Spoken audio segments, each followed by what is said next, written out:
Hiya mums, right, welcome back to my channel. How many of you feel like you're giving everything into your family, leaving nothing for yourself? How many of you have got your hands in the air? I have, 100%, I've got them in the air. I get it. For so long, I thought my role as a mum was to focus all of my attention outward onto everyone else around me and leaving nothing for myself. But then, about a year ago, in fact a year on Sunday, this Sunday, everything changed. I had a fall that shattered my wrist. Both my ulnar and my radius were fractured, and I also dislocated my radial ulnar joint. And I thought it'd just be a simple fix. I mean, that's what we're told, isn't it? Get some surgery, heal, and then move on. But it wasn't. I needed surgery. I needed plates and pins to hold everything together and a fetching wire to hold my radial ulnar joint in place. And just when I thought I might just be recovering, I developed an infection. Then blood clots on both lungs, plus trauma to my right lung. I found myself back in hospital on blood thinners, trying to stop those clots from travelling any further. Then Christmas came, and I thought I was finally on the mend. I was able to relax and enjoy myself with the family. Didn't feel quite right, but no, it wasn't over. I was hit with another severe infection that required emergency surgery to clean out my arm and remove those plates and pins they put in a few weeks earlier. It was a roller coaster, one that left me unable to drive for 8 months, relying on others, including people I didn't even know, for the simplest of tasks, and feeling extremely vulnerable. Now that was tough as a mum, to not be able to fix it, to not be able to get on top of it. Now, almost a year later, I still have very limited mobility in my wrist. This is my movement.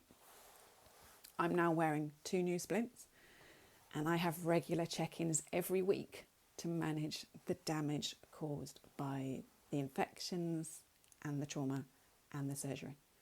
But through all of this, which was incredibly tough, I must add, something unexpected happened. I realised that resilience isn't just about surviving, it's about thriving, creating that balance and learning to care for myself first. It's a lesson I want to share with you mums. So this experience taught me something powerful. We can't show up for our families if we're running on empty. You know, your phone, when it runs out of battery, do you just let it run out of battery till it's completely dead? Or do you recharge it? Do you leave it alone so to recharge? Exactly. We let it recharge, but do we do it for ourselves? Nope. When we're not taking care of ourselves, when we're so overwhelmed and stressed, we can't be the patient, calm and present mums we want to be. So think about it. When you're stressed and you're exhausted, you're not able to be fully there for your daughter. And then we can't teach them how to navigate their life's challenges if we're not teaching them the right tools ourselves, if we're not using those tools ourselves. This isn't just about feeling better, it's about being better for the people we love. The more we learn to care for our own health and well-being, the better we can show up for our daughters, and the better we can build a deeper, more connected relationship with them. And no, it's not just about taking care of the basics like sleep, nutrition or exercise. It's about understanding what's happening in our bodies and learning to recognise those stress signals before they escalate so we can manage them effectively. So I've learned that tuning into your body's signals can help both you and your daughter connect in ways you never thought you would ever have connected. Our bodies are like dashboards. They constantly send us messages. When you start paying attention to those messages and how you're feeling, both physically and emotionally, you can start to understand what your daughter might be going through too. And that's when that real connection happens. So imagine you and your daughter are both having a tough day. Emotions are high, tempers are flaring, and words are said that you don't mean, neither of you mean. But instead of reacting, you both pause. You remember what's going on in your body, so you connect to what your body is telling you, and you check in with yourself. So is your heart racing?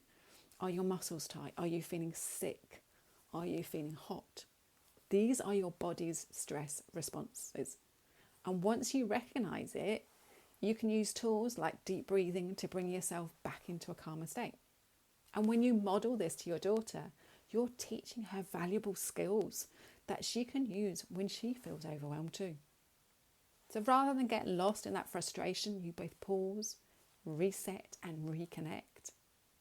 The key here is empathy, and it starts with understanding yourself first. So let's get into some science for a moment. When our bodies are in a calm, balanced state, our brains function better. Our bodies heal faster, and we can respond to life's challenges in healthy ways.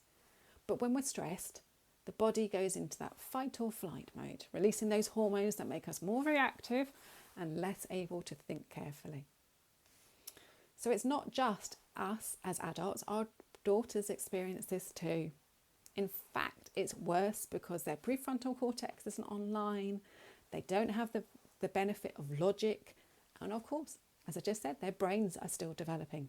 Stress can overwhelm them in ways they don't fully understand, and they can resort to negative behaviour patterns. But here's the good news, we can teach them how to manage it. So there are 3 areas where small intentional steps have a profound impact on stress levels, both for you and your teenage daughter. So number 1 is understanding the stress and how to regulate those emotions. When we understand our body's stress response, we can begin to teach ourselves and our daughters how to manage it. Simple techniques like deep breathing, grounding exercises, or taking a moment to pause when emotions are running high can create that foundation for resilience. It's not rocket science. The more we practice, the easier it gets to shift out of fight or flight mode into a more balanced state.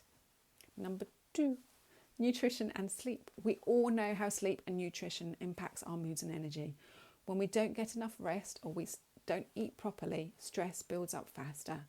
And our daughters, just like us, feel this. But the great thing is that small changes like sticking to a consistent bedtime or ensuring meals are balanced and there's enough of them throughout the day can have a huge effect on how our energy and emotional state is. Number 3, movement and breathwork. This is one of the most profound tools I've discovered, movement and breathwork. When we're stressed, our body is flooded with those stress hormones that tell us we're in danger. But in moments of tension, we can reverse this simply by moving our bodies, whether it's a walk, whether it's a stretch, whether it's a bit of this, or even just standing up. It releases that built-up tension and it takes your brain out fight or flight. It lowers those stress hormones in your body. And don't forget the power of breath work. When we take those deep, intentional breaths, especially with a longer exhale, it sends a message to our brain that we're safe. We shift out of that fight or flight response and we're into a more calm, grounded state. It's one of the quickest ways to take control of your emotions and regain that confidence when everything feels overwhelming. So this whole journey has taught me that taking care of ourselves isn't just a luxury, it's a necessity. To thrive, to connect, and to build strong relationships, we need to put ourselves first. We need to understand our bodies, manage our stress, and show up for our families in the best way possible. And when we do this for ourselves, we create the space to help our daughters do the same. So I'd love you to join me on this journey. Start by tracking your mood, trying a simple breathwork exercise or paying attention to when you're hungry or tired, and then take action. These small steps can build that resilience and balance your need to thrive, not just survive. So I'm excited to offer 2 ways to dive deeper into this journey. Number 1 is join the Mum to Mum Connection waitlist, which is a community where mums come together to learn about health, stress, management and building that resilience. You'll get access to tools that help you and your daughter manage stress, create balance and strengthen your bond. And number 2, for those of you wanting to ready with your daughter, join us for the Glow Group's Open Day that are happening in person and online. This is an introduction to the Glow group for teen girls, where you and your daughter can experience a session for yourselves. You'll have the opportunity to ask questions, explore the science of physiology and how it affects you, and leave confident knowing that your daughter has a safe, supportive space designed just for her. So I'm here to support you on this journey. So let's take it together, building resilience, understanding and connection every step of the way. Are you ready? So yeah, at the end of the day, it's more than just feeling better. It's about building the kind of relationship you've always dreamt of. It's about showing her that she can handle life's challenges with calm and confidence, just like you. So let's start this journey together and we can thrive together. So yeah, take care and speak to you next week.